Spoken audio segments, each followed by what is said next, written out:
Jason Segel, it's so nice to be sitting in the same room with you. How are you? Thank you. I'm fantastic. How are you? I'm good, and I have to say, look, I'm going to be honest, rom-coms, not my favourite thing. Fair enough. Okay?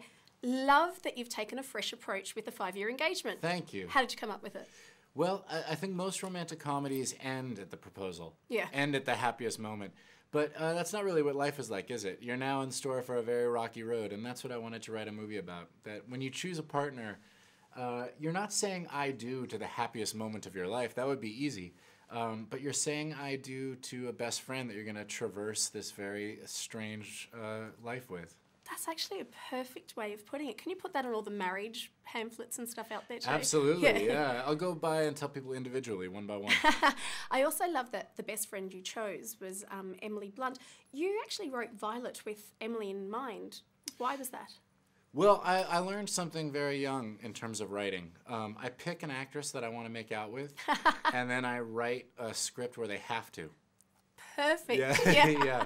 I also felt like, one of my pet peeves of romantic comedies is it looks like they've just matched up two viable young Hollywood actors, and you're supposed to believe that they know each other and love each other, but I find myself not caring very often. Yeah.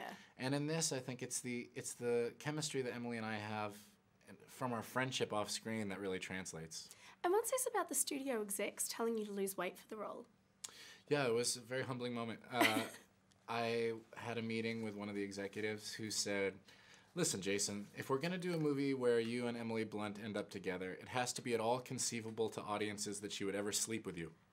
And then he handed me the card of a personal trainer. You're kidding? No, that's the truth. Great. Yeah. Great. But now look at me. Ah, looking hot. Dashing. Yes, as always. Now, talking about dashing. Yes. We saw full frontal nudity in Forgetting Sarah Marshall. You're welcome. Thanks. Yeah, thank you so much for that. But I have to say, you'd written full frontal nudity in this. You'd filmed it. Yeah. But we didn't get to see it again. No, it turns out the lens wasn't wide enough. Will we see it in the DVD extras? I would guess that you will, yeah. I sort of broke the barrier in Forgetting Sarah Marshall for comedy, in terms of showing the male full frontal. But when we screened it for an audience, it kind of felt like enough is enough. The joke is over. Yeah. Yeah. So you I'm overexposed. No pun intended.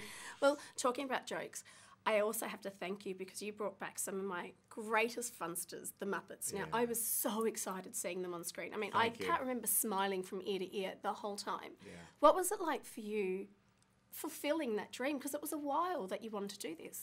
It took me 7 years to get it made from the moment I pitched it. It was very important to me. The Muppets were my first comic influence, and when you're a kid, they're Monty Python. Yeah. And to me, Kermit was always Tom Hanks or Jimmy Stewart. He was the everyman, and so for me, it was about bringing back a sense of humor that it was never at anyone's expense. They always had messages of positivity, and that's what I want my life to be about. I think that's great.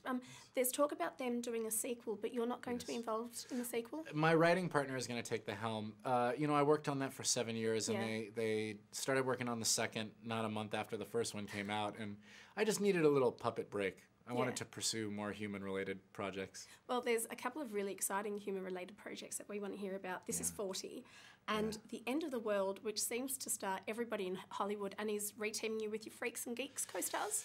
Yeah, I do cameos in both of those films. In This Is 40, I reprise my role from Knocked Up as a sleazy personal trainer, which is amazing because I'm really not that sleazy in real life, and I'm horribly out of shape.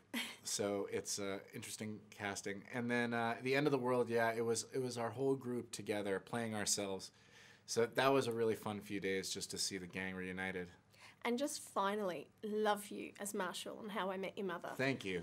Do you know how he met the mother? And when will we get None the of answer? us know yet, and I think that'll be probably the series finale when we finally find out. And it's under wraps for all of us. We're as excited as you are. How much longer do you think it can run? Well, we're signed for another season. Brilliant. So we're going into season 8, and then we'll see what happens from there.